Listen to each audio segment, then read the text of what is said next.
At para po sa ating light session, mapapanood na sa big screen ng Pilipinas ang isang epic biblical musical adventure.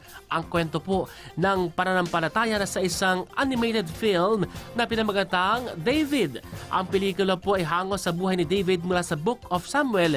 Ito ay nagsisilbing follow-up sa 5-part television miniseries na Young David at may layong ipakita ang paglalakbay ng isang batang pastol na nakatadhana para maging hari ng Israel. Tampok po sa pelikula ang mga kilalang worship artists katulad po ni na Phil Wickham bilang boses po ni David at Lauren Daigle bilang Rebecca.